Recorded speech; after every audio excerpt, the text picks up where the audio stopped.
Dewan Pengurus Daerah atau DPD Partai Keadilan Sejahtera atau PKS Situbondo mendaftarkan bakal calon legislatif ke KPU Situbondo pada Jumat 12 Mei 2023.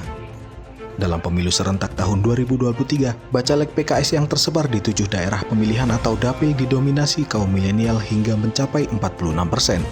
Sedangkan DPD Partai Amanat Nasional atau PAN mengusung sebanyak 80% bacaleknya dari kaum milenial. Ketua DPD PKS Situbondo, Budi Setiono mengaku bersyukur karena dari 45 caleg yang didaftarkan, dokumennya dinyatakan lengkap dan benar. Terkait dengan komposisi bakal calon DPRD, kata Budi, sebanyak 46% bacaleknya merupakan kaum milenial dan 30% dari keterwakilan kaum perempuan. Dengan demikian, pihaknya memanfaatkan banyak kaum muda atau pemilih pemula yang pertama kali ikut prapolitik. Ia mengatakan pihaknya berharap dengan keterlibatan kaum milenial bisa menjadi daya tarik bagi pemilih kaum milenial. Sementara itu, DPD Partai Amanat Nasional atau PAN Situbondo juga banyak melibatkan para calegnya dalam kontestasi pemilihan legislatif tahun 2024 mendatang.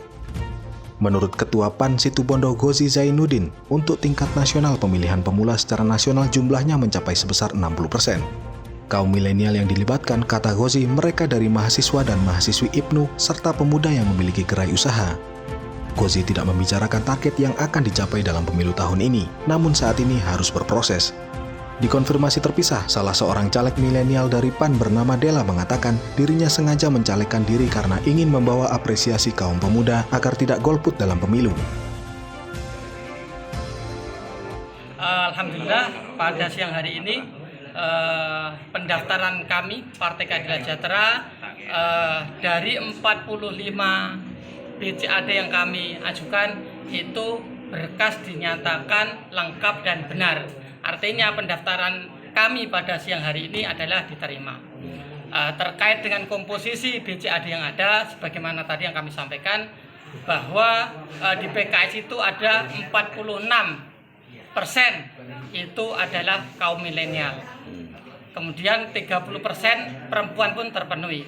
Seperti itu. Alasan memilih kaum milenial apa? Ya.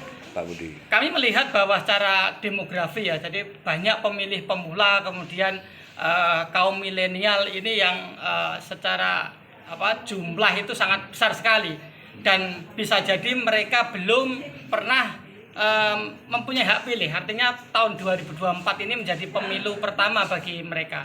Artinya kita harus memanfaatkan peluang ini, kita jadikan caleg-caleg milenial itu untuk menjadi vote getter, menarik para pemilih pemula itu bahwa politik itu asik. Tidak selamanya politik itu kotor, politik itu asik, politik itu adalah pengabdian. Seperti itu. Harapan kami dengan caleg milenial ini, merekalah yang mengerti dunia milenial ya. Artinya akan lebih mudah bagi mereka menarik kaum milenial selaku pemilih dibandingkan dengan caleg-caleg yang lebih senior, katakanlah seperti itu. Gitu. Dengan mengandalkan milenial, target yang akan dicapai PKS dalam pileg mendatang berapa? Yeah. Insya Allah dengan terpenuhinya BCAD yang kami ajukan, kami adalah optimis dapat 1 kursi setiap dapil. Artinya target PKS Situbondo adalah 7 kursi. 7 kursi. Iya. Oke. Ya, terima kasih. Pertama, kita tahu pemilih milenial itu 60% di Indonesia. Kemudian kita mempersiapkan bahwa pemimpin-pemimpin tahun 2024-2009 itu kan sudah ada peralihan kepemimpinan. Kalau mereka tidak dikasih kesempatan pada hari ini, kapan lagi? Ya. Terus ada berapa sebenarnya Pak kalau kaum milenial itu yang dari PAN? Kalau kita hitung setiap dapil 34 itu milenial. Jadi ada mahasiswa, ada mahasiswi, ada IPNU, kemudian ada teman-teman pemuda yang punya gerai usaha bisnis gitu. Ya, strategi dengan melibatkan pemuda ini apa sulit atau gimana Pak? Saya kira pertama kalau kita bicara pemuda, mereka adalah anak-anak yang secara pikiran itu fresh. Jadi tinggal bagaimana partai mendesain mau diapakan teman-teman gitu. Okay. Karena secara semangat mereka insya Allah, kemudian tinggal sinergi aja dengan semua pihak. Okay. Target yang akan dicapai? Pada hari ini kita tidak bicara target, yang jelas kita semua harus berproses, dan biasanya hasil itu kita yakini tidak akan membohongi proses.